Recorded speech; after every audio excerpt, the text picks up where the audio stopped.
Picture this. Rain pouring down in sheets. Blood, so much blood, pooling on concrete. A woman's trembling hands pressing desperately against a bullet wound, her voice breaking as she whispers, "Stay with me. Don't you dare die on me." His eyes flutter open. Recognition flashes across his face. Confusion. Disbelief. "You." He manages, barely conscious. "Why would you?" Then, nothing but darkness. This is the story of how Sienna Caldwell saved the life of the most dangerous man in Seoul, and how that single decision changed everything. Let me tell you about Sienna. 32 years old. Black American. Born and raised in Baltimore by a postal worker father and a teacher mother who taught her that principles matter more than comfort. 5 years ago, after working with Doctors Without Borders across Southeast Asia, she made a decision that shocked everyone who knew her. She moved to Seoul, South Korea. What? Because Sienna Caldwell doesn't do anything halfway. She's an ER trauma nurse at Seoul National University Hospital, one of the most prestigious medical facilities in Asia. She studied Korean intensively, can speak it fluently now, though a slight accent still colors her words. In those first minutes of crisis, when chaos erupts and lives hang in the balance, Sienna is the one you want standing over you. Sure. Principled. No nonsense. She's seen too much violence, too much senseless death, to ever romanticize it. Her philosophy is simple. I fix people. I don't judge them. But I don't forget what they've done either. In Seoul, she found an unexpected friend, Min Ji-woo. Wealthy socialite. Chaebol heiress. The daughter of old money and older expectations. On paper they shouldn't work. Different worlds. Different cultures. Different everything. But their friendship? Real. Genuine. Built on mutual respect despite the class divide and cultural barriers that should have kept them apart. Now let me tell you about the man bleeding out in that parking garage. Kang Tae-jin. 38 years old. Head of the Kangpa operations in Gangnam, one of Seoul's most powerful organized crime families. But don't let the word gangster fool you into thinking he's just another violent thug. Third generation in the life. His grandfather built the organization. His father expanded it. And when his father was killed by a rival gang, Tae-jin, just 25 years old, took control with a ruthlessness that surprised everyone and an intelligence that terrified them. He studied business at Yonsei University. Speaks Korean, English, Japanese, and Mandarin fluently. Runs legitimate fronts that would make any entrepreneur proud. Nightclubs that attract Seoul's elite, real estate developments that reshape neighborhoods, luxury hotels where politicians and celebrities hide their secrets. Underneath? Protection rackets. High-stakes gambling. Loan operations that keep half of Gangnam in his pocket. But Tae-jin has rules. Ironclad, non-negotiable rules. No drugs. No human trafficking. Lines he won't cross, even when there's money to be made. Impeccably dressed. Always designer suits that cost more than most people's monthly rent. Traditional tattoos hidden beneath expensive fabric. Dragons and guardian dogs that tell the story of his family's history. A scar along his jawline from the night he took power. And a reputation for commanding respect through intelligence rather than violence. In Seoul's underworld, fear and respect look the same. Kang Tae-jin has both. So how do a trauma nurse and a gangster's paths cross? Through Ji-woo. 2 years ago, at an art gallery opening in Cheongdam-dong, Seoul's most exclusive neighborhood, Ji-woo met Tae-jin. He wore a suit that probably cost more than the art on the walls. She wore elegance like it was her birthright. The attraction was immediate. Dangerous. Intoxicating. For 6 months they burned bright. Passionate. Reckless. Secret dinners in private rooms. Late nights overlooking the Han River. A romance that felt like it belonged in a movie. Sienna warned her from the beginning. This man is trouble wrapped in Tom Ford, she said. Because Sienna had done her research. She knew exactly who Kang Tae-jin was, what he did, what his world demanded. Ji-woo didn't listen. Not at first. Not until the night violence erupted at one of his clubs. Broken glass. Bloodshed. Men with guns treating death like it was just another business transaction. That night, Ji-woo saw the truth of his world, not the expensive suits and penthouse views, but the brutality that funded it all. She ended it immediately. Her family, horrified when whispers reached them, threatened to disown her if she didn't walk away. Cut all ties. Pretend it never happened. Here's the thing about Tae-jin though, he let her go. No threats. No manipulation. He knew she was right to leave. Knew she deserved better than a life looking over her shoulder, wondering if today was the day his enemies came for her. But he never forgot the friend who tried to protect Ji-woo from him. The black American nurse who looked him in the eye and wasn't afraid to call him exactly what he was. He never forgot Sienna. Fast forward to the present. Ji-woo is engaged now. Say, to a chaebol heir her family approves of, corporate lawyer, respectable background, no blood on his hands. She's trying to forget that chapter of her life, bury it like it never existed. But Sienna? She remains protective. Suspicious. She knows men like Kang Tae-jin don't just disappear because a relationship ends.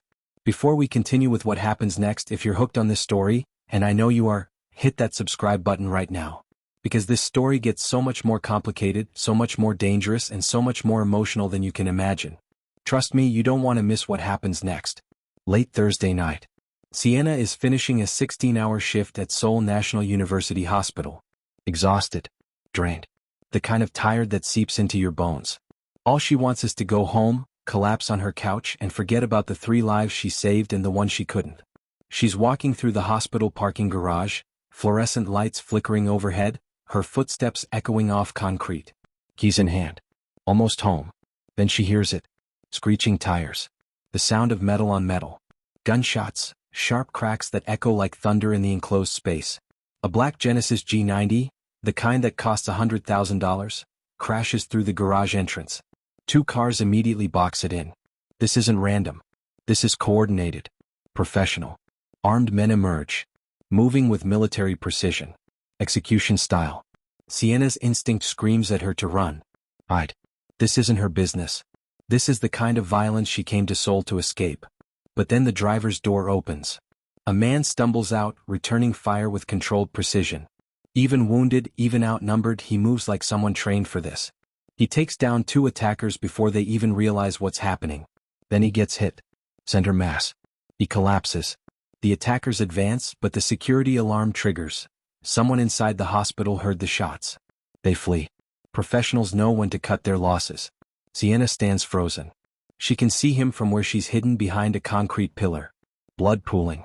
Arterial bleeding, she knows what that looks like. Minutes, maybe less, before he bleeds out. Walk away, her mind screams. This isn't your problem. Call security. Let someone else handle it. But then she sees his face. Kang Tae-jin. The man Ji-woo fell in love with. The man she warned her best friend away from. The most dangerous man in Gangnam, bleeding out on hospital property. This is the choice that changes everything. Her oath as a nurse, do no harm. Save lives. Everyone deserves care regardless of who they are, what they've done. Versus what she knows about him. The violence. The crime. The blood on his hands that has nothing to do with this bullet wound. 30 seconds. That's how long she stands there, paralyzed by indecision. Then her training takes over. She runs to him. Drops to her knees in blood that's still warm. Her hands find the wound, femoral artery, just like she thought. Without pressure, he has maybe 2 minutes. She presses down hard. He gasps, eyes snapping open. Recognition flashes across his face. Even bleeding out, even in shock, he knows her. He switches to English, voice barely a whisper. Ji-woo's friend? Sienna. She responds in Korean, her accent slight but clear. Be quiet. Don't talk. I need to stop this bleeding. His eyes are already glazing over. Shock setting in. Then headlights flood the garage. More cars. For a split second, Sienna thinks the attackers have returned to finish the job, and her heart stops. But these are Tae-jin's men. She recognizes the way they move, protective, not predatory. His second-in-command, Choi Sung-ho, emerges. Takes in the scene. His boss on the ground. A foreign woman with her hands covered in his blood. Sung-ho barks something in rapid Korean, testing whether she understands. Sienna doesn't flinch. She responds in fluent Korean, hospital is right here. Let me get him inside or he dies. Your choice. Sung-ho's men raise their weapons, unsure. This could be a trap. She could be working for the people who just tried to kill their boss. But then Tae-jin, barely conscious, manages 2 words that change everything. Trust her. So here's my question for you. If you were Sienna, standing in that parking garage with blood on your hands and a gangster's life in your control, what would you do? Save him and risk everything? Or walk away and let fate decide? Drop your answer in the comments. I want to know if you would have made the same choice she did. Because what happens next? That's when things get really complicated. Sienna makes a decision in that parking garage that will haunt her for weeks to come. She gets Tae-jin inside through the side entrance. The one they use for ambulances, for emergencies that can't wait for paperwork and questions. She's strong, but he's dead weight, and she's half dragging, half carrying him while maintaining pressure on that femoral artery. Blood soaking through her scrubs. Her hands slippery. Every second counting. Dr. Park, her colleague, a man who's worked beside her for 3 years, takes one look at the scene and his face goes pale. Sienna, what? Mugging victim, she cuts him off, voice sharp with urgency. GSW to the femoral artery. We have minutes. Prep or 2. It's a lie. She knows it. He probably knows it too. But in this moment, all that matters is saving a life. The surgery takes 4 hours. 4 hours of precision work, of threading needles through torn tissue, of replacing blood faster than his body wants to let it go. 4 hours where Sienna's hands don't shake, where her voice stays steady, where she becomes nothing but focus and competence. At hour 3, one of the surgical nurses leans close and whispers, "There are men outside. A lot of them. They don't look like family." Sienna doesn't respond. Just keeps working. The surgery is successful. Against odds that should have killed him 3 times over, Kang Tae-jin stabilizes. When Sienna finally exits the OR, still in blood-stained scrubs, she finds them waiting. Choi Sung-ho and at least a dozen men in expensive suits that don't quite hide the weapons beneath. They fill the hallway like a storm cloud. Other hospital staff give them wide berth, instinctively recognizing danger. Sung-ho steps forward. Speaks in rapid-fire Korean, not the polite, formal speech you'd use with a stranger, but the casual, testing kind. Seeing if she really understands or if she just memorized a few phrases. Sienna responds without missing a beat, matching his informal tone in perfect Korean. Your boss needs 72 hours of monitoring. No moving him. Sung-ho's eyebrows rise. Impressed despite himself. Our enemies know he's vulnerable, he says, switching to English now that he knows she understands. Then post guards, Sienna says, exhaustion making her blunt. Post an army for all I care. But he stays here or the surgery was pointless. That wound opens up during transport? He bleeds out in 15 minutes. Your choice. The men shift. Hands moving toward weapons. Nobody talks to Sung-ho like that. Nobody. But Sung-ho just studies her for a long moment. Then nods once sharp. We'll secure the floor. And they do. Within an hour, Seoul National University Hospital's 4th floor becomes a fortress. Men in suits at every entrance. Security cameras mysteriously malfunctioning. Hospital administration suddenly very cooperative when large sums of money change hands quietly. 18 hours later, Sienna is back on shift, running on coffee and spite when she gets the call. Patient in room 427 is awake and asking for her. She hesitates outside his door longer than she'd like to admit. When she finally enters, Tae-jin is sitting up in bed. Weak, but alive and conscious. The suit is gone, replaced by a hospital gown that makes him look almost normal. Almost. He speaks first in English. You saved my life.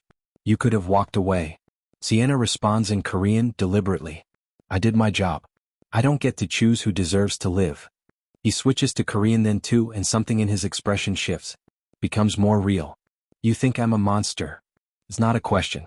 I think you're a man whose choices cost lives, Sienna says, and she doesn't soften it, doesn't dress it up. But tonight wasn't about judging you. It was about stopping you from bleeding to death on hospital property. I owe you a debt, Tae-jin says quietly. You owe me nothing. Her voice is firm. Final. Just stay away from Jiwoo. Stay away from me. She turns to leave. You're not afraid of me, he says. Not a question. An observation. Sienna pauses at the door. I've seen what fear looks like in this hospital. Victims of violence, of crime, of men like you.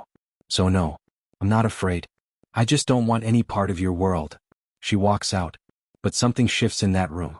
Something neither of them fully understands yet. A mutual respect born from brutal honesty. From her seeing him at his most vulnerable, and from him recognizing something in her that most people in his life don't have. The courage to look him in the eye and tell him the truth. 3 days pass. 3 days where Sienna tries to convince herself that the surgery was just another shift, just another patient, just another life saved. 3 days where she buries herself in work, takes extra hours, avoids Jiwoo's increasingly worried text messages. 3 days before her world catches fire. She's leaving the hospital, late afternoon this time, not midnight, walking toward her car in the parking garage. The same garage where this all started. She's almost reached her car when she sees it. A black envelope. Tucked under her windshield wiper. For a moment she thinks it's a parking ticket. Some administrative nonsense. She reaches for it with annoyance. Then she opens it. Photos. Professional quality. Her leaving the hospital. Her entering her apartment building in Itaewon. Her laughing with friends at a cafe. Her visiting Jiwoo's family home in Gangnam. Someone has been following her. 4 days. Maybe longer. Her hands start shaking. There's a note. English, printed in clean, impersonal font. You helped Kang. Now you're involved. The Jade Dragon Triad doesn't forget. The Jade Dragon Triad. Chinese organized crime. The people who ambushed Tae-jin in this very garage 72 hours ago. Sienna's legs nearly give out. She leans against her car, envelope clutched in trembling fingers, trying to breathe through the panic clawing up her throat. She saved a life. That's all she did. That's all she ever does. How did that make her a target? She calls Jiwoo. Fingers fumbling with her phone. It rings 3 times, each ring an eternity. Yuni. Jiwoo's voice is bright, cheerful. I was just thinking about. What did you do? Sienna interrupts, voice shaking. What the hell did you do to me? Silence on the other end. Then quieter. What happened? I saved a man's life. That's what happened. I did my job and now, she can't finish. Can't say it out loud. Tae-jin, Jiwoo says. Not a question. She knows. Of course she knows. They're following me, Jiwoo. They have pictures of your parents' house. Of you. Another pause. When Jiwoo speaks again, her voice carries a weight Sienna's never heard before. With Tae-jin's world, everything has consequences. You need to tell him. Now. Tell him? I told him to stay away from me. Sienna. Jiwoo's voice is gentle but firm. That choice isn't yours anymore. Tell him.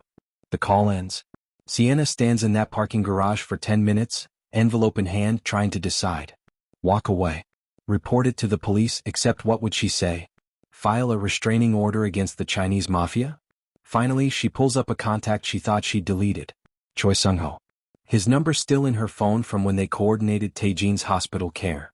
One text, I need to see him. The response comes in 30 seconds, address attached. 1 hour. The address is in Gangnam. Not a home. Not an office. A pojangmaka. One of those traditional Korean tent restaurants, the kind with plastic stools and soju and grilled meat. Except this one is closed, shuttered, surrounded by men in expensive suits who part silently as Sienna approaches. Inside, the restaurant is empty except for one table. Tae-jin sits there, looking stronger than he did 3 days ago but still moving carefully. Still healing. Sung-ho stands behind him like a shadow. Sienna doesn't waste time. She throws the envelope on the table. Photos scatter like accusations. Tae-jin picks one up. Studies it. His expression, controlled, measured, darkens into something cold and dangerous. Jade Dragon, he says quietly. I should have known. Tell them I'm not involved, Sienna says, and she hates how her voice shakes. Hates showing weakness in front of him. You are involved. Tae-jin looks up at her and there's something in his eyes. Regret? Guilt? You're a target now. They'll use you to get to me. I'm a nurse. This is insane. You're a witness. He stands slowly, favoring his injured leg. You saved my life. In their eyes, you picked a side. He pauses, jaw tightening. And you're a foreigner. They'll think I'm using you for something. That you're valuable to me. But I'm not, Sienna says desperately. Tae-jin doesn't respond to that. Just keeps looking at her with those dark, unreadable eyes. I'll assign you protection, Tae-jin says finally. No. Sienna shakes her head violently. I don't want your men following me. I don't want any part of this. Then you'll have me. The words hang in the air between them. What? I'll protect you myself. He says it like it's simple. Like it's already decided. 2 weeks. Maybe 3. Until I can neutralize the threat or negotiate a truce with Jade Dragon. Until they understand that you're truly not involved. You can barely walk, Sienna points out. A ghost of a smile crosses his face. Then we'll recover together. That's how Sienna Caldwell, trauma nurse, practical woman, person who has always maintained clear boundaries between her world and the chaos around her, ends up with Seoul's most dangerous gangster living in her guest room. Her apartment in Itaewon becomes a fortress overnight. Sung-ho's men stationed outside rotating in shifts. Security cameras that definitely weren't there before. A system of codes and signals that Tae-jin explains to her with the patience of a professor teaching a difficult concept. The first morning is surreal. Sienna wakes up to the smell of coffee. Good coffee. The kind she can't usually afford on a nurse's salary. She stumbles into her kitchen, still in pajamas, to find Kang Tae-jin, Gangster, murderer, man who commands an empire built on violence, standing at her counter making espresso. He's dressed down. No suit. Just dark pants and a simple white shirt. Bandages visible at his side where the shirt doesn't quite cover. "You have terrible coffee," he says by way of greeting. "I had Sung-ho bring some from my place." Sienna just stares. "Do you take milk?" he asks. This is her life now apparently. The awkwardness of cohabitation becomes clear immediately. She's used to living alone. Having her space. Coming home from brutal shifts and collapsing without worrying about another person. Now there's a man in her guest room. A dangerous man who moves through her apartment with careful awareness, who respects her boundaries but whose presence is impossible to ignore. He makes coffee every morning. Buys her favorite American snacks. Somehow knows she has a weakness for ranch Doritos that she can't usually find in Seoul. Does her dishes while she's at work, though she suspects it's more because he's bored and restless than any desire to be helpful.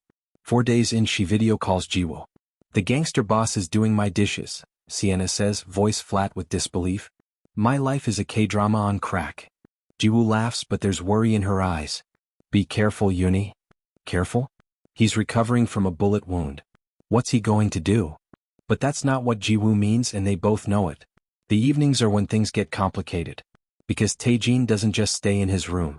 And Sienna, despite every intention to maintain distance, finds herself drawn into conversation. Long conversations. The kind that stretch past midnight that cover everything and nothing. One evening while she's making dinner, simple kimchi jjigae because it's easy and comforting, he asks, "Why Korea? Why trauma nursing?" She stirs the pot, considering. "I wanted to work somewhere different. Push myself. After Doctors Without Borders, I could have gone back to Baltimore. Played it safe. But Korea." She trails off. Trauma is where you make the biggest difference. Those first minutes determine everything. Life or death decided in seconds. There's no room for hesitation. "You like the pressure," he observes. "I like matching," she corrects. Later, after they've eaten, after she's changed his bandages, her hands professional, efficient, trying not to notice the way he watches her, she asks the question she's been holding back. "Did you choose this life? Or were you born into it?" Tae-jin is quiet for a long moment. When he speaks, his voice is thoughtful. "Both. Neither. In Korea, family obligations are everything. My grandfather built this organization. My father expanded it. When he was killed, I was 25. I could have walked away. Gone legitimate. But..." He pauses. "I had responsibilities. People who depended on me. Families whose livelihood came from the businesses we ran. Neighborhoods we protected." "Protected," Sienna repeats, skepticism clear. "I know how it sounds. But I've shaped this into something I can live with. I protect my neighborhood. I follow rules, my own rules, yes, but rules. No drugs. No trafficking. No civilians caught in crossfire." He looks at her directly. "I'm not like the others." "You still hurt people," Sienna says quietly. "Yes," he admits. "I do." The honesty is almost worse than a lie would be. If you're still watching this story unfold, if you want to see where this dangerous connection goes next, make sure you hit that subscribe button. Because what happens between Sienna and Tae-jin? It's about to get a whole lot more complicated. And you're not going to want to miss a single moment. Night 6. Sienna comes home from a particularly brutal shift. 3 trauma cases back to back. One didn't make it, a teenager caught in a gang crossfire. Wrong place, wrong time. Senseless. She's exhausted. Emotionally drained.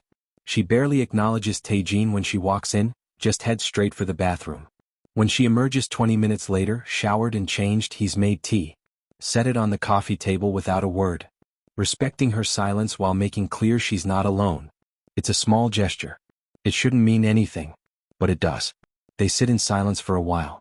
Then, "Bad day?" he asks quietly. 16-year-old kid. Caught in someone else's war. She doesn't look at him. "We couldn't save him." Another silence. Then Tae-jin says very softly, "I'm sorry." "Are you?" The words come out sharper than she intends. "How many 16-year-olds have died because of your world?" "More than I can count," he says, and the honesty of it steals her anger. "More than I can live with some days." She looks at him then. Really looks. Sees the weight he carries. The impossible choices. The way violence shapes a person from the inside out. The next evening she needs to change his bandages. It's routine by now, she's done it a dozen times. But tonight feels different. Maybe because she's not in nurse mode, not armored in professionalism. Maybe because he's healing, getting stronger, and she can't hide behind medical necessity anymore. She kneels beside where he sits on the couch. Carefully lifts his shirt. The wound is healing well, clean edges, no infection. But it's the tattoos that catch her attention tonight. She's seen them before, of course, but never really studied them. A dragon curls across his ribs. Chrysanthemums bloom along his shoulder. Guardian dogs snarl protective on his back. Traditional Yakuza-style work, but distinctly Korean in the details. Beautiful. Intricate. Stories written in ink. What are you thinking? His voice makes her realize she's been staring. Sienna doesn't lie. That you're human. I forget sometimes with men like you. You think I don't flinch? Tae-jin asks quietly. Every choice haunts me, Sienna. I just don't have the luxury of showing it. In my world, vulnerability is death. Hesitation is weakness. So I bury it. I carry it. And I keep moving forward because stopping means everyone who depends on me suffers. His voice is raw with an honesty she suspects he rarely shows anyone. She sees past the gangster then. Past the suits and the violence and the reputation. Sees a man carrying impossible weight because no one else can. Because he was 25 years old when his father died and an empire needed someone to hold it together. Does it ever get lighter? She asks. The weight. No, he says simply. You just get stronger. Night 8. Something shifts again. Tae-jin has been teaching her baduk, the ancient Korean strategy game known as Go in the West. Black and white stones on a wooden board. Territory and influence. Simple rules, infinite complexity. Sienna is terrible at it. Keeps losing spectacularly. But she's learning and there's something meditative about it. The quiet concentration. The way Tae-jin patiently explains strategy, never condescending, always respectful of her intelligence even when she makes obvious mistakes. Tonight she actually manages a respectable game. Loses but not embarrassingly. I'm getting better, she says, somewhat triumphant. You are, he agrees, and there's genuine pleasure in his voice. They're laughing about her particularly disastrous opening move when he teaches her a word. Inyan, he says. It means, a fated connection. The idea that people who are meant to meet will meet, across time, across circumstances. That some connections are inevitable. Fate. Sienna raises an eyebrow. You believe in that? I believe some people come into your life and change everything, he says, looking at her with an intensity that makes her breath catch. Whether you want them to or not. The moment stretches between them. Charge. Dangerous. Her phone rings. Jiwoo. Sienna steps away to answer, switching between Korean and English the way she always does with Jiwoo. Her friend's voice carries warning and concern in equal measure. Be careful, Yuni, Jiwoo says, mixing Korean and English. I know that look in your voice. Don't fall for him. I'm not falling for anyone, Sienna protests. I'm just trying to understand him. That's how it starts, Jiwoo says gently. Believe me. I know. After the call, Sienna sits in her bedroom, door closed, trying to be honest with herself. She's lying. To Jiwoo. To herself. Because somewhere between his blood on her hands in that parking garage and him teaching her about Inyan over baduk stones in her living room, something fundamental has shifted. She started seeing him as Tae-jin. Not Kang Tae-jin Gangster. Not the man who hurt Jiwoo. Not the symbol of everything wrong with organized crime. Just Tae-jin. A man who makes her coffee the way she likes it. Who respects her space but fills it with quiet presence. Who looks at her like she's something precious and terrifying all at once. A man whose world is violence and blood and impossible choices. A man she's starting to care about far more than she should. Here's what I want to know from you. Have you ever met someone you knew was wrong for you? Someone dangerous, someone complicated, someone who should have stayed a stranger, but you couldn't help being drawn to them anyway? Drop your answer in the comments. Because Sienna is about to discover that some connections don't care about logic or safety or all the very good reasons you should walk away. And everything is about to get so much more dangerous. Night 8. The night everything changes. They're sitting in Sienna's living room, baduk board between them. Black and white stones scattered across the wooden grid. She's actually winning for once. Well, not winning exactly, but not losing spectacularly either. There's laughter. Easy conversation. The kind of comfortable silence that only comes when two people have stopped pretending. Tae-jin is explaining a strategy, his finger tracing potential moves across the board. If you place here, you create two eyes, which means... The window explodes. Glass everywhere. A sound like the world cracking open. Sienna doesn't even have time to process what's happening before Tae-jin slams into her, tackling her to the ground with the full weight of his body. shielding her, protecting her with himself. A bullet hole appears in the wall exactly where his head was half a second ago. Sniper. Professional. Military-grade precision. Tae-jin is shouting in Korean, rapid-fire orders that Sienna's brain is too shocked to translate. Get down. Return fire. South window, third building.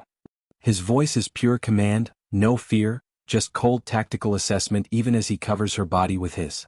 The apartment erupts into chaos. Sung-ho's men, stationed outside supposedly keeping watch, crash through the door. Weapons drawn. More gunfire. The sound is deafening in the enclosed space. Nothing like the movies. Is sharp. Percussive. Makes your ears ring and your chest vibrate and your heart forget how to beat properly. Sienna can't breathe. Tae-jin's weight pins her to the floor. She can feel his heart hammering against her back. Can smell gunpowder and his cologne and her own fear, sharp and metallic. Stay down, he growls in her ear. English now. Making sure she understands. Don't move. More shots. The sound of men shouting. Breaking glass. Furniture splintering. Then Tae-jin is moving, pulling her up, half carrying her through her own apartment. She stumbles. Her legs don't want to work. But he's strong despite the injury that's barely healed, and he's moving with purpose. The bathroom. The only room without windows. He shoves her inside. Slams the door. The chaos is muffled now but still terrifyingly present. The walls seem to shake with each gunshot. Or maybe that's just Sienna shaking. She slides down to sit on the floor, back against the bathtub. Her ears are ringing. High-pitched whine that drowns out everything else. She watches Tae-jin's mouth move, he's talking to her, but she can't hear the words. Then her hearing returns in a rush. Hurt? Sienna, look at me, are you hurt? He switched between Korean and English, his hands running over her arms, her shoulders, checking for blood. Look at me. No. The word comes out shaky. I'm okay. I'm not hurt. But she's trembling. Full body tremors that she can't control. This is what shock looks like. She knows this clinically, professionally. But experiencing it is different. Everything is sharp and slow and fast all at once. Tae-jin's hands cup her face. Forces her to focus on him. His eyes are dark, intense, carrying a fear she's never seen in them before. And here's the thing, the fear isn't for himself. I'm going to end this, he says, voice low and fierce and absolutely certain. Tonight. I promise you. This ends tonight. The gunfire continues outside. Sung-ho barking orders. The sound of someone screaming, enemy or ally, Sienna can't tell. They wait. Trapped in a bathroom that smells like her coconut shampoo in fear. Minutes stretch into hours. Or maybe it's only seconds. Time doesn't work right anymore. This is your life, Sienna says finally. Her voice sounds distant like it belongs to someone else. Every single day. How do you live like this? Tae-jin doesn't look away from the door, where he's positioned himself between her and any threat that might come through. You learn to. You have to. I can't do this. The words break out of her. I can't, I save lives. I don't, this isn't. I know, he says quietly. The shooting stops. Sudden silence that's almost worse than the noise. Sienna's ears ring in the absence of sound. Sung-ho's voice muffled through the door, boss. Clear. They're gone. But Tae-jin doesn't move immediately. Stays between Sienna and the door for another 30 seconds. Making absolutely sure. Only then does he stand, does he open the door to confirm with his own eyes. The apartment is destroyed. Glass everywhere. Bullet holes in walls. Her couch is overturned. The baduk board lies on its side, stones scattered like the remnants of a game that will never be finished. 2 of Sung-ho's men are wounded. 1 seriously. Sienna's nurse instincts kick in automatically. She moves toward them, but Tae-jin catches her arm. We're leaving, he says. Now. But they need. My people will handle it. You're not safe here. He's right. She knows he's right. But watching him lead her past wounded men, past the destruction of her home, past the life she built here in Seoul, it feels like surrender. They take her to a penthouse in Gangnam. Not Tae-jin's home, she learns, but a safe house. 30th floor. Floor-to-ceiling windows with bulletproof glass. Security that would make a president jealous. Sienna is exhausted. Traumatized. And underneath all of that, furiously angry. The anger builds in the silence. Tae-jin is on the phone, speaking rapid Korean to Sung-ho. Coordinating. Planning. Being the boss he has to be. But Sienna isn't listening anymore. She's staring out at Seoul's glittering skyline, at the city that seemed so full of possibility when she arrived 5 years ago, and feeling that possibility crumble. When he finally ends the call, the silence stretches between them like a chasm. "After tonight, you won't have to do this anymore," Tae-jin says finally. His voice is carefully neutral. "I'll eliminate the threat. I'll negotiate or I'll end them, whatever it takes. And then you'll go back to your life. Like none of this happened." But it did happen. Sienna turns from the window. "You happened." He looks at her. Really looks. And she sees confusion there. Uncertainty. "What are you saying?" This is the moment. The cliff edge.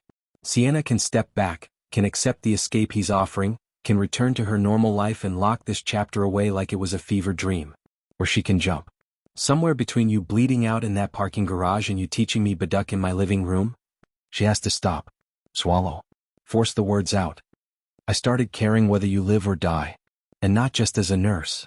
"Sienna," there's warning in his voice. Caution. The sound of a man trying to protect her from a mistake. "Don't." She cuts him off. "Don't list all the reasons this is wrong. I know them. I've told myself 100 times. You're dangerous. You hurt people. Your world is violence and blood and everything I've spent my career trying to heal. I know all of it." "Then why?" "Because you make coffee the way I like it," she says, and it sounds absurd but it's true. "Because you asked about my day and actually listened to the answer. Because you looked at a 16-year-old gangster victim and I saw guilt in your eyes. Real guilt, not the performative kind. Because when that window shattered, your first instinct was to protect me. Not yourself. Me." The silence that follows is different. Heavier. Charged with everything they've been avoiding for 8 days. "You deserve better than this," Tae-jin says finally. "Better than a man with blood on his hands." "Maybe," Sienna admits. "But you're the one I want." The confession hangs in the air between them. Terrifying. Irrevocable. Then Sung-ho's voice crackles over an intercom. "Boss. All clear. We've secured the perimeter." Reality crashes back. There's still a threat. Still enemies. Still a war to finish. Tae-jin doesn't sleep that night. Sienna watches him from the bedroom doorway. He's standing at those bulletproof windows, phone pressed to his ear, speaking in Mandarin now. Then Japanese. Then Korean. Calling in favors. Making threats. Building alliances. She understands even without speaking the languages. He's preparing for war. In the early morning hours, she falls into exhausted sleep on the penthouse couch. When she wakes, gray dawn light filtering through the windows, Tae-jin is sitting in a chair across from her. Watching her. His expression is unreadable. "I need to finish this," he says. "The Jade Dragon won't stop until one of us is dead." They see backing down as weakness, and weakness in this world is fatal. Sienna sits up. Her body aches. Her head pounds. Then what? You kill them, someone else comes, the cycle continues forever? That's the life I chose. Did you? She leans forward. Or did your father choose it for you? Your grandfather? Did you choose this, Tae-jin, or did you just inherit it and convince yourself there was no other option? Direct hit. She watches the words land like bullets of their own kind. His jaw tightens. It doesn't matter now. This is who I am. No. Sienna stands. Crosses to him. Who you are is a man who could have sent guards instead of protecting me yourself. Who plays baduk and asks about my day and looks at me like I'm something precious. That's who you are. The rest, the violence, the empire, the blood, that's what you do. It's not who you are. You don't know me, he says, but there's no conviction in it. I know you better than you think. She's standing right in front of him now. Close enough to see the exhaustion in his eyes, the weight he carries. You deserve better than a man with blood on his hands, that's what you said to me. But you know what I think? I think you deserve to be more than what your father's death made you. More than what this life demands. And I think you're terrified of wanting that because wanting it means admitting you're trapped. He stands abruptly. Steps close enough that she has to tilt her head back to maintain eye contact. You deserve better than this world. Than me. Maybe, she says again. But you're the one I want. He cups her face the way he did in the bathroom, gentle despite the calluses on his hands, despite everything those hands have done. This won't be easy. It won't be normal. You'll always be looking over your shoulder. Always wondering if today is the day my past catches up with us. I know. People will judge you. Your colleagues. Your family. Even Jiwoo, no matter how much she pretends to understand. I know. I can't promise you safety. Can't promise you a life without fear. Stop trying to talk me out of this, Sienna says, and she's smiling despite everything. I'm a trauma nurse in Seoul. I chose this life because I don't do safe. He kisses her then. Desperate and complicated and inevitable. Like recognizing something you didn't know you'd been searching for. Like jumping off a cliff and discovering you can fly. The kiss tastes like coffee and fear and possibility. Tae-jin leaves the penthouse at noon. Sienna tries to stop him. Let me come with you. No. It's not negotiable. Stay here. Stay safe. This needs to end and I need to know you're protected while I end it. What are you going to do? He doesn't answer. Just kisses her forehead and walks out, Sung-ho and 4 men flanking him. The waiting is torture. Sienna paces the penthouse. Watches the news on 3 different channels, waiting for reports of violence. Checks her phone every 30 seconds. Considers calling Ji-woo but doesn't know what she'd even say. Your ex-boyfriend is the love of my life and he might die today, seems insufficient. She learns later what happened in that luxury hotel in Myeongdong. Neutral territory. Expensive. Public enough that outright violence would draw too much attention, private enough for the kind of conversation that needs to happen without witnesses. Tae-jin walks in alone. No guards. No weapons visible. The kind of power move that either commands respect or gets you killed. Lu Wei, head of the Jade Dragon Triad, is waiting. Older man. 50s. Scar across his left eye from some ancient war. Flanked by his own men who don't bother hiding their weapons. They speak in Mandarin first. Tae-jin's fluent, his accent is apparently perfect, northern dialect. Then English because some threats carry more weight in a neutral language.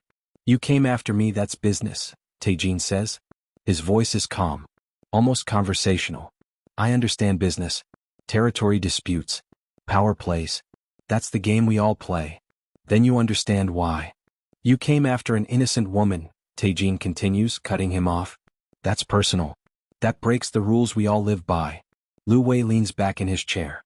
Studies Tae-jin like he's a puzzle to solve. She saved your life. Made her a player in this game. She's a nurse. She saves lives. That's what she does. It wasn't political. Wasn't strategic. It was a woman doing her job. Everything is political in our world, Lu Wei says. Everything is strategic. You know this. Tae-jin leans forward. The movement is slight but predatory. You have 48 hours to leave Seoul. Take your operations, take your people, and go. Tokyo, Beijing, Shanghai, I don't care. But you leave my city. Lu Wei laughs. Actually laughs. You think you can give me orders? I think I can unite every organization in this city against you.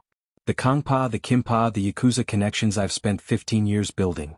Tae-jin's voice doesn't rise. Doesn't need to. Everyone you've wronged. Everyone whose territory you've encroached on. Everyone who's tired of your methods.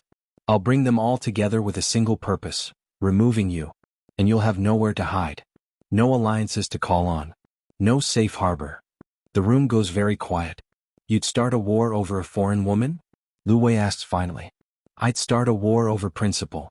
You broke the rules. Civilians are off limits. Especially in my territory. You made this personal when you threatened her. When you followed her. When you sent a sniper into a residential neighborhood where families live. Tae-jin stands. 48 hours. Or every family in Seoul's underworld becomes your enemy. Your choice. He walks out before Lu Wei can respond. It's a power move. It's a gamble. It's the kind of bold strategy that either reshapes the entire power structure of Seoul's criminal underworld or gets you killed in a very public, very brutal way. But Tae-jin has spent 15 years building his reputation. Being smart. Being strategic. Following rules when others broke them. Protecting civilians when others saw them as collateral. Creating a version of organized crime that the old guard respects and the new guard fears. Lu Wei looks at his own men. Sees the calculation in their eyes. Sees them wondering if staying in Seoul is worth war with every other organization. Sees the cost-benefit analysis playing out in real time. He makes his decision. 46 hours later, the Jade Dragon Triad's operations in Seoul are shuttered. Lu Wei returns to Shanghai. Tae-jin's reputation grows even larger. The man who moved an entire syndicate with words instead of bullets. But none of that matters to Sienna when Tae-jin walks back into the penthouse that evening. All that matters is that he's alive. It's done, Tae-jin says. You're safe. Sienna is standing by those floor-to-ceiling windows, watching Seoul's lights begin to glow as dusk settles. She doesn't turn around immediately. So that's it. Her voice is carefully neutral. I go back to my life, you go back to yours? That's what you wanted. Normal. Safety. Now she turns. I wanted safety. Normal. But I can't unknow you, Tae-jin. Can't unlearn what it feels like when you look at me. Can't forget that you faced down the Chinese Mafia over me. He's across the room in 3 strides. Sits beside her on the couch, close but not touching. Respecting the space between them even as everything in him wants to close it. I can't offer you normal, he says quietly. I can't offer you the safe, predictable life you deserve. But I can offer you honesty. Complete honesty. I can offer you protection. Not just physical but the kind that comes from someone who sees all of you and chooses you anyway. And I can offer you hope. Hope that I could be more than this life. That with you, I could become someone better. Jiwoo will never forgive me, Sienna says. She doesn't have to. This isn't about her anymore. This is about you and me and the choice we're making right now. What are we doing? The question comes out as a whisper. Something terrifying, Tae-jin says. Something real. Ian. A connection that was always meant to be. That word again. Fate. Destiny. The idea that some people are meant to find each other despite logic, despite circumstances, despite every good reason they should stay strangers. Sienna takes his hand. Feels the calluses. Knows what those hands have done. Chooses him anyway. My mother is coming to visit next month, she says. She's going to ask what you do. She's going to want to know if you're treating her daughter well. She's going to look you in the eye and decide if you're worthy. Is that a warning? Tae-jin asks. It's a promise. If we do this, if we try this, you're getting all of me. Including my very opinionated, very protective mother who will absolutely grill you over dinner. He laughs then. Genuine. Warm. I can handle that. Can you? Because she once made my college boyfriend cry. I've negotiated with the Yakuza. I think I can survive dinner with your mother. They sit like that for a long time. Holding hands. Watching the city lights. 2 people who should never have met, who saved each other in ways that have nothing to do with bullets and blood. If you've made it this far in their story, if you're invested in seeing where Sienna and Tae-jin's relationship goes, make sure you hit that subscribe button. Because their journey is just beginning. And I promise you it's going to be worth watching. 3 months can change everything. Sienna still works at Seoul National University Hospital. Same shifts. Same trauma cases. Same commitment to saving lives in those critical first minutes. But the hospital has a new trauma wing now. State-of-the-art equipment. Additional staff. Funding that came through an anonymous donation that everyone knows isn't actually anonymous. Tae-jin's influence. His way of supporting what she does without asking for credit. She doesn't live in his world. Won't cross that line. But she understands it now. Understands the impossible choices. The weight of responsibility. The way violence and protection exist on opposite sides of the same coin. And Tae-jin? He's changing too. Legitimizing more operations. The nightclubs are still there, the gambling, the protection. But he's opened a community center in Gangnam. Providing support for neighborhood families. After-school programs for kids who might otherwise get pulled into the life he knows. It's not redemption, he's too pragmatic to believe in that, but it's something. A way of balancing the scales. People notice. In the underground they say Kang Tae-jin has gone soft. Found a weakness. But they say it quietly because his reputation is still iron. Still commands respect through intelligence and strategic thinking. Jiwoo comes around eventually. It takes time. Takes long conversations and some tears and a lot of honesty. But eventually, over coffee in Cheongdam-dong, Jiwoo looks at Sienna and says, I still think you're crazy. But I've never seen you this happy. And he's different with you. He looks at you the way he never looked at me. Like you're the only real thing in his world. I am, Sienna says simply. I know, Jiwoo responds. That's what scares me. Because if something happened to you, it won't. You can't promise that. No, Sienna admits. But I can promise I'm going into this with my eyes open. I know what he is, what he does. And I'm choosing it anyway. Jiwoo reaches across the table. Takes her hand. Then I support you. Even if I think you're insane. The final test comes when Sienna's mother visits. Mrs. Caldwell. 62 years old. Retired teacher. Baltimore-born and raised. The kind of woman who raised her daughter with principles and expectations and an unwillingness to suffer fools. They meet at a traditional Korean restaurant in Gangnam. Private room. Low table. The kind of intimate setting that makes conversations unavoidable. Tae-jin is nervous. Sienna can see it in the way he adjusts his tie. The way he checks his appearance one more time before they walk in. It's humanizing. Sweet. This powerful man reduced to anxious energy by the prospect of meeting his girlfriend's mother. Mrs. Caldwell is gracious but direct. My daughter tells me you're in real estate? Tae-jin responds in careful English, his accent slight but his grammar perfect. Among other things, yes ma'am. Korea is so far from home, Mrs. Caldwell continues, studying him with the kind of attention that misses nothing. You take care of my daughter here? Make sure she's safe in a country where she's a stranger? Better than I take care of myself, Tae-jin says, and there's nothing but sincerity in his voice. Mrs. Caldwell holds his gaze for a long moment, reading him, measuring him against some internal standard that Sienna can only guess at. Finally she nods. What? Definitive? Then you're welcome at my table. Even if it's all the way in Seoul. Under the table, Sienna squeezes Tae-jin's hand. He squeezes back. It's not permission. It's not blessing. But it's acceptance. And sometimes that's enough. Love doesn't erase the past. It doesn't make wrong choices right. It doesn't transform violence into peace or blood into innocence. Kang Tae-jin will always be a man who operates in shadows, who makes choices most people couldn't live with, who carries weight that would break lesser men. And Sienna Caldwell will always be the woman who sees past the empire to the man underneath. Who saved his life in a parking garage and then saved something else. That part of him that had stopped believing in the possibility of being more than what his father's death made him. But sometimes, in the space between who we were and who we want to be, we find someone who makes us believe change is possible. Someone who looks at all our broken pieces and says, I choose this. I choose you. Sienna saved Tae-jin's life that night in the parking garage. But in the months that followed, he saved something in her too. That part that had stopped believing in possibility. In the kind of love that rewrites the rules. In connections that defy logic and circumstance and every good reason to walk away. This is their story. Complicated. Dangerous. Real. Indian, a connection that was always meant to be. We see them leaving that restaurant. Tae-jin's arm around Sienna's shoulders. Both of them laughing at something her mother said. Seoul's night lights glittering behind them like stars brought down to earth. Two people who shouldn't work on paper but who have built something beautiful in the space between what should be and what is. And as they disappear into the Seoul night, we know this isn't an ending. It's a beginning. The start of a life built on honesty and impossible choices and the kind of love that doesn't ask permission. Here's my question for you before we part ways. What would you sacrifice for love? What lines would you cross? What compromises would you make for someone who sees all of you, the good and the broken and the complicated, and chooses you anyway? Drop your answer in the comments. Because this story might be about Sienna and Tae-jin, but the question at its heart? That belongs to all of us. Thank you for following their journey. For believing in love stories that don't fit the mold. For understanding that sometimes the most powerful connections are the ones that force us to question everything we thought we knew about ourselves. This is their story. Complicated. Dangerous. Real. And absolutely unforgettable.